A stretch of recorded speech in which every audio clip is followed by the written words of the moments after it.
Hello, my name is Paul Weston and I am a racist.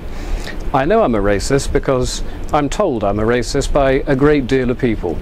The hard left think I'm a racist, the Labour Party thinks I'm a racist, Conservatives think I'm a racist, Liberal Democrats think I'm a racist, the BBC thinks I'm a racist, so I must therefore be a racist.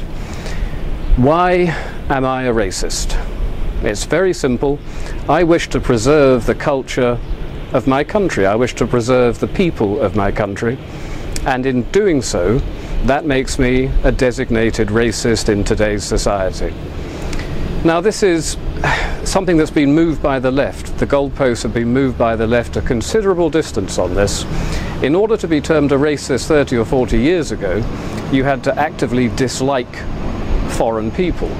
Now, I don't dislike foreign people. What I do like, what I love, is my country, my culture, and my people. And I see that under a terrible threat at the moment. Britain is a very small country that's opened its doors to the mass immigrants of the third world, and we are simply being overwhelmed. Our schools can't cope, our hospitals can't cope.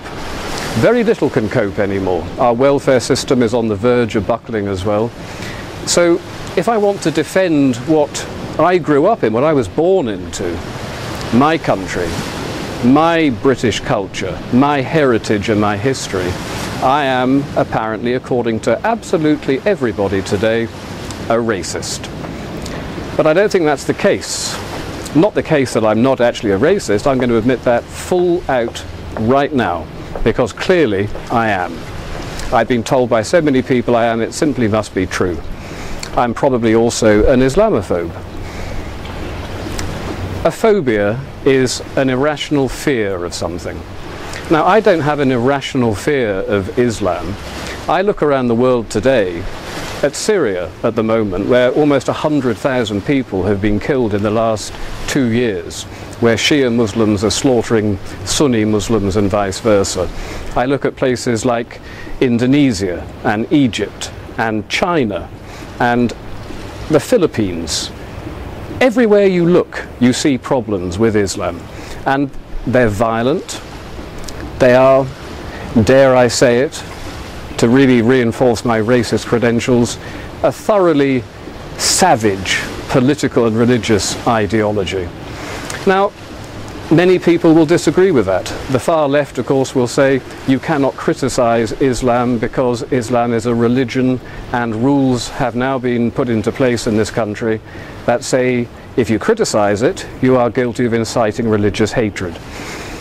But Islam is not just a religion. Islam is a political ideology as well, and we need to call it out on the fact that it is also political. It is a culture that is both political and religious. And I would like to know if I'm able to say certain things about it. Do I think, for example, that stoning adulteresses to death is something that we should welcome in this country? Well, I don't think it is, so therefore I'm guilty of religious hatred by saying it. Do I think homosexuals should be hanged from cranes? No, I don't. I think it's backward, I think it's savage, and I think the people that do it are beyond the pale, quite frankly. And I'm not allowed to say these things because, of course, I'm again inciting religious hatred. So not only am I a racist, I'm also a religionist, apparently. But I'm not. You know, we have a huge problem in this country that is not going to go away. It's going to get worse and worse and worse. We as a people are declining as a demographic, and the Islamic population is growing 9 times faster than any other, and when I look to the future, I see a full-blown religious civil war occurring in this country. The unthinkable things that are going on in somewhere like Syria today will happen in this country before 2040, certainly before 2050, and I don't want Britain to turn into a country like that. So I'm going to denounce Islam as a backward, savage political and religious ideology, and to hell with what anybody thinks about that. Because if we don't do something about it, we are going to be involved in something that most people can barely even begin to imagine in Britain. Babies are beheaded in towns in Syria. The idea this could happen in somewhere like Surbiton or even Eaton Square is simply impossible to think for most people, but it is going to happen. It really is going to happen. So we need to denounce it for what it is, and we need to start mounting some sort of defence against this. But the trouble with mounting a defence against it is that you get hit with the racist accusation. I'm not a racist, but. Well, here's the thing, I am a racist. If I want to avoid a civil war happening in my country, I am prepared to accept being called a racist. And you should be prepared to accept being called a racist as well.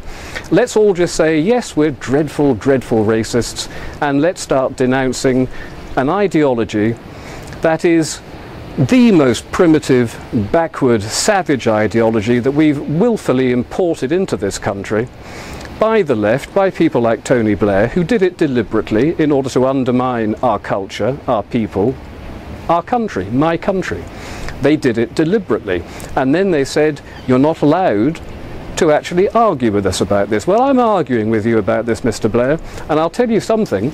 You denounced, you repealed the treason law shortly after you came into power. I think you committed treason, Mr. Blair. I think you committed treason when you said we are going to import the third world in order to rub the noses of the right in diversity. To me, that's treason. Your principal duty is to uphold the best interests of the people of this country. The idea that you deliberately set out to undermine us and to subvert us is an act that's criminal. It doesn't matter that you repealed the laws, those laws can be brought back. And one day, Mr. Blair, you will be tried for treason, along with the rest of your cabinet and every single high-ranking Labour politician that allowed this criminal act to happen. And I'm going to tell you this. It doesn't matter that you can perhaps prosecute me for racism or inciting religious hatred. I don't believe in that. I believe only in one thing, the defence of my country, the defence of my people, the defence of my culture. And everything else can just go to hell. I am a racist.